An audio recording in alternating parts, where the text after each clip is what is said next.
사상사인데 바로 사상과 사 두 가지에 대한 얘기를 다시 한번 짚어보고 넘어가려고 합니다.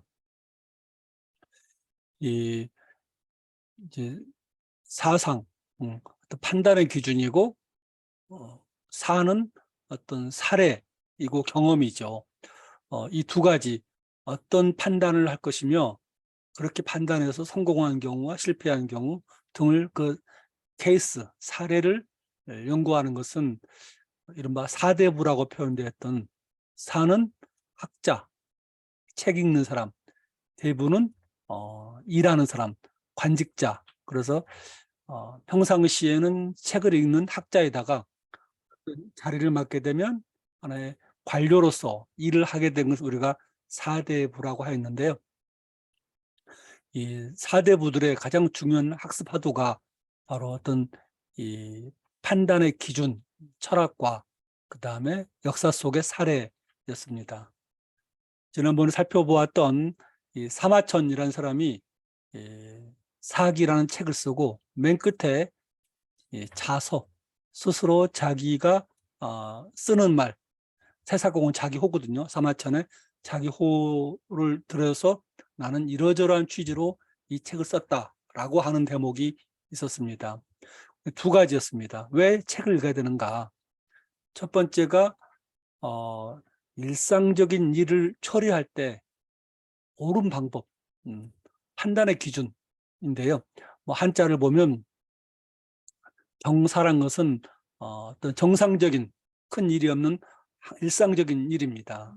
를 지킬 때 그 마땅함, 그의 어떤 것이 마땅하고 옳은지를 잘 모른다는 것입니다.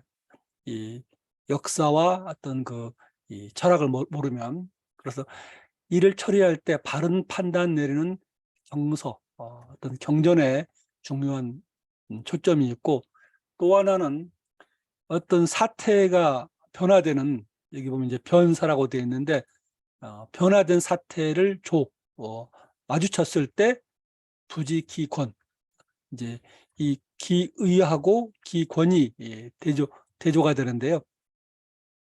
이것은 옳고 그름과 적중한 판단이라면 기권은 어떤 변통입니다. 이 권자가 앞으로 자주 보일 터인데 한자에서 이 나무목에다가 이 새가 아래가 새추거든요. 새가 나무에 올라가서 새 발톱입니다.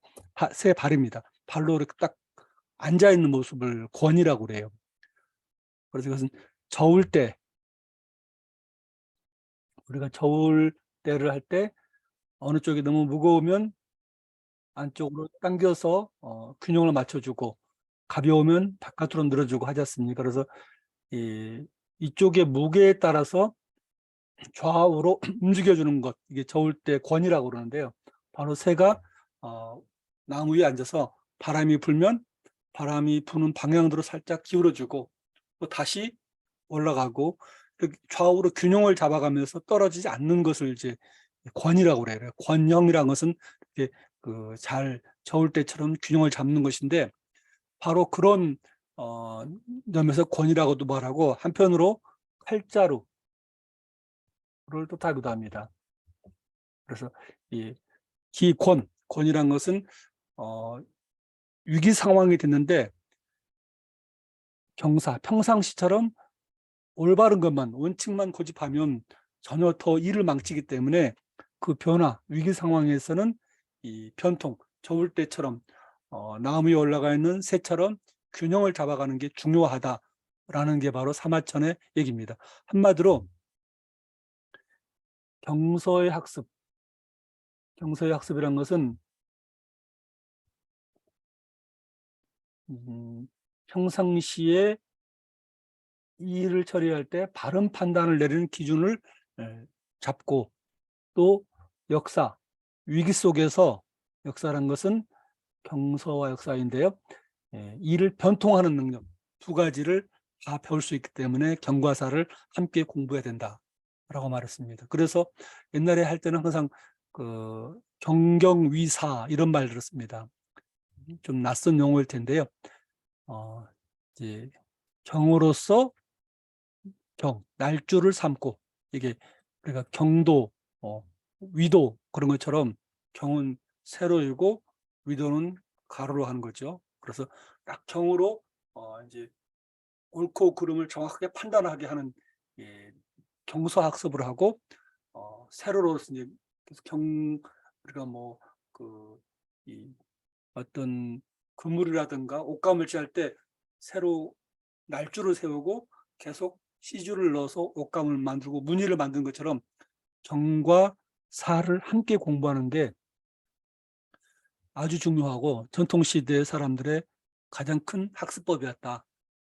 언론 사상은 일종의 경서의 학습에 가깝고, 사상사는 일종의 역사 공부에 가깝다라고 생각을 하시면 좋을 것 같습니다.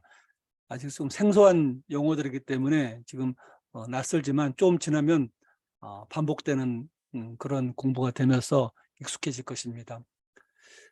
예를 하나 들어보겠습니다. 그럼 훨씬 여러분들이 구체적인 상황에 이해가 될 터인데, 그런데 조선 전기의 태종 같은 사람이 굉장히 재밌는 사람입니다.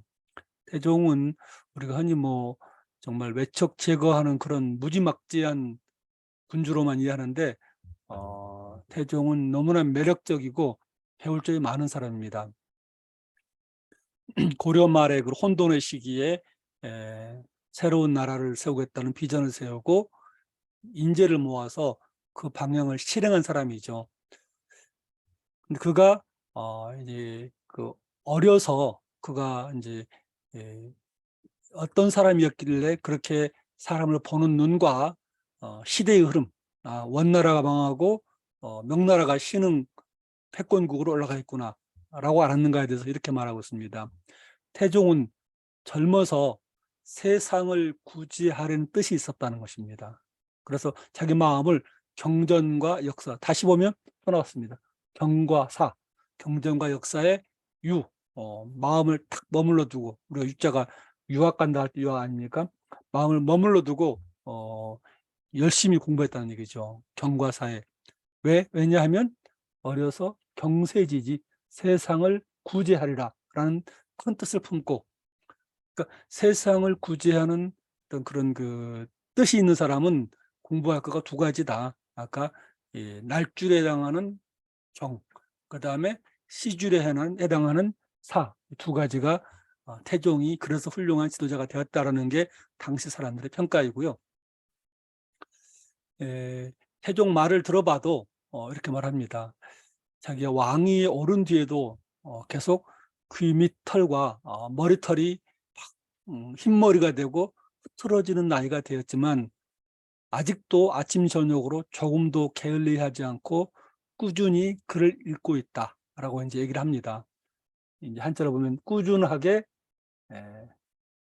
글을 읽다, 쉬지 않고, 이걸 은근 독서라고 말합니다. 은근을 계속해서 쉬지 않고 늘 책을 공부한다. 제가 이번에 조사를 해보니까 태종이 읽은 책이 아까 6.25 경전, 경으로부터 해서 역사서, 그 외에도 실용서적까지 뭐 과학, 의학서, 농업 굉장히 많은 분야가 읽은 게 기록에 나오더라고요. 제가 찾아봤더니 한 75종 정도를 태종이 읽거나 또는 인용하면서 이제 언급한 레퍼런스들입니다. 그래서 태종이라는 사람이 읽었던 문헌을 쭉 보면 그 사람이 생각하는 지적 스펙트럼과 국가 경영을 하는 그런 이 안목을 이해하는 데 도움을 받을 수 있겠다 싶었습니다. 재밌는 것은 세종의 경우는 되게 과학과 철학 분야가 굉장히 많이 읽습니다. 특히 과학기술 분야에 관한 책이 되게 많아요. 조선 후기 정조 같은 경우는 책을 보니까 주로 주자성리학의 책들을 많이 봅니다. 그래서 왕들의 그 독서 리스트를 쭉 보면 그 사람들이 어떤 생각을 갖고 어떤 점에 초점을 두어서 일을 했나를 알 수가 있습니다. 그래서 제가 태종의 경우에 쭉 봤더니 책을 어떤 경전을 가지고는 저 사람이 진짜 인재인가 아니면 인재인 척하는 사람인가, 일을 잘하는지 어떤 판단을 내리는지 할 때는 주로 경전을 들어서 얘기를 합니다. 논어에 보니까 이렇더라, 뭐 주역에 이렇더라, 이런 것이죠.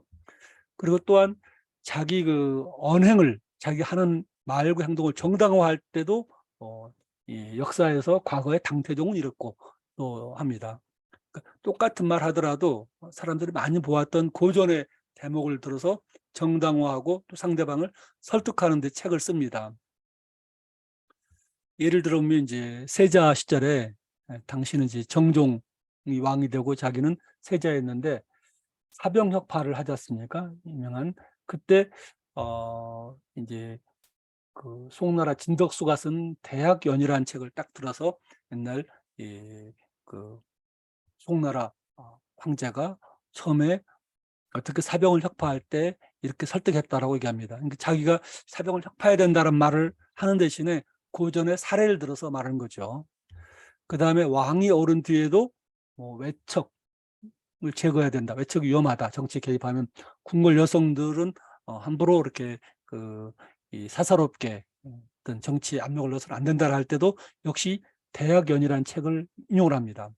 그래서 대학연이라는 책은 태종과 세종의 가장 중요한 정치적 텍스트구나라고 생각을 했습니다. 개인적으로 대학연이라는 책을 이제 한문으로만 보다가 어떤 분이 번역을 해서 이제 딱 신문에 났길래 바로 그날 교보에 주문했더니 놀랍게도 저기 있습니다만 한 거의 뭐 800여 쪽짜리가 2권이에요, 책이. 상하권으로.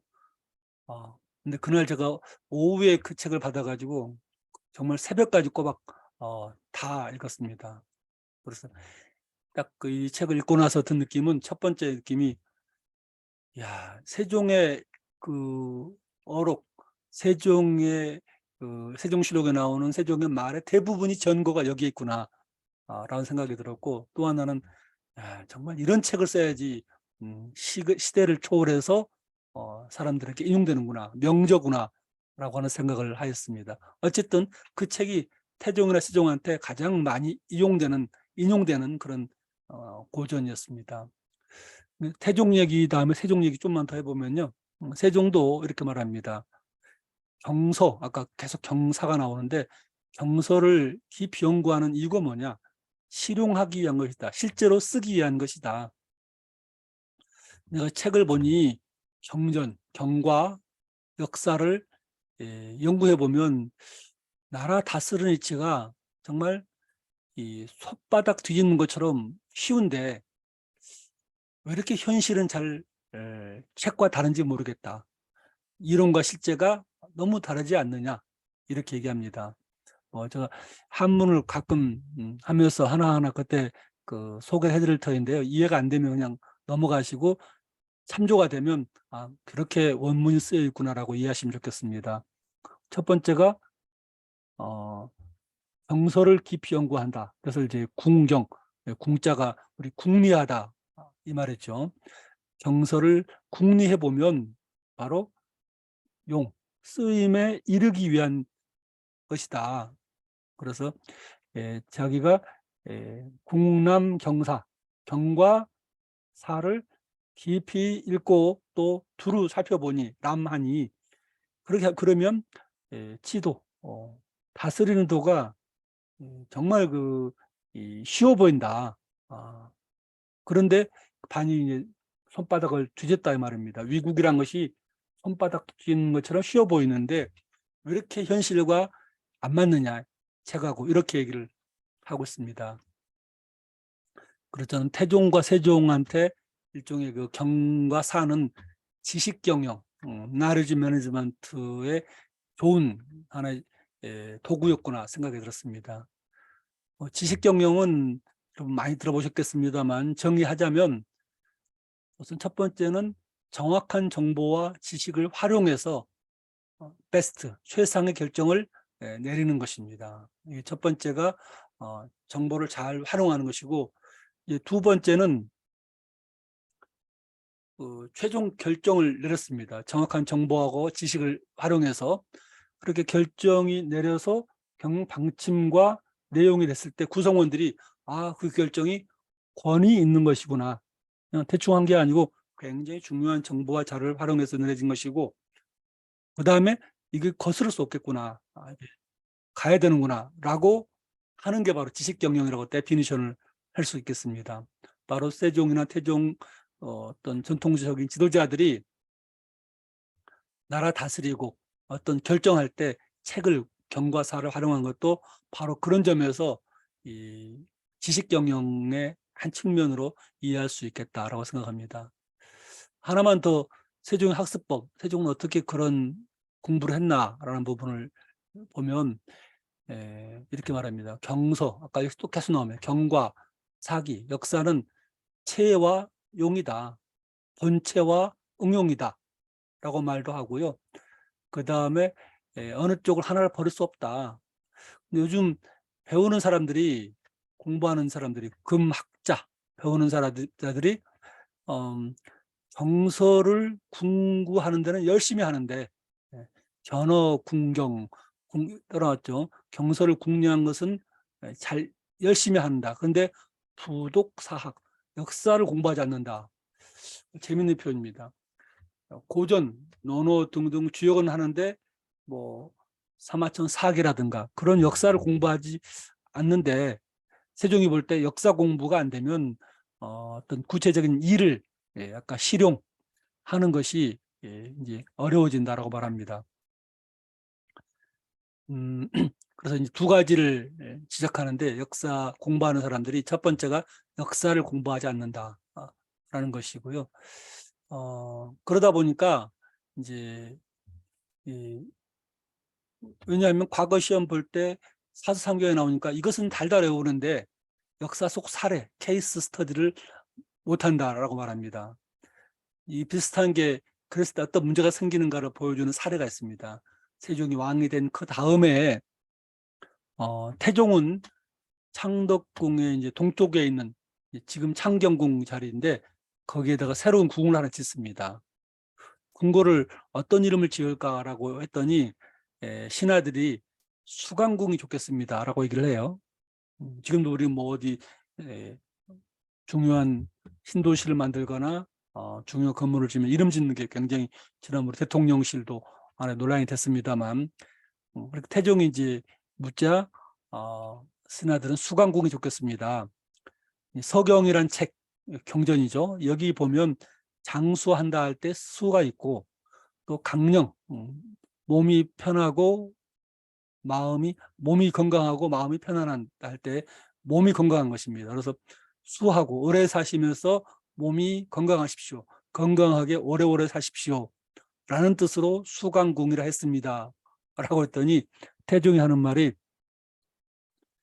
수강궁은 송나라 광종이 살았던 궁 이름이다. 광종이 황제에서 쫓겨나서 6년 동안 감금되어 있다가 화병으로 죽은 궁 이름이 수강궁이야. 너를 나를 감금시키겠단 말이냐? 이런 식의 태종의 지적이 나옵니다. 다들 벌벌 떨죠. 결국은 이제 창경궁으로 나중에 이름이 바뀝니다만, 어쨌든 역사 사례를 모르고 경제도 좋은 글자만 따서 쓰면 이런 어처구니 없는 실수를 저지른다. 이게 보여주는 게 이 수강궁 이름에 오서 오게 됩니다.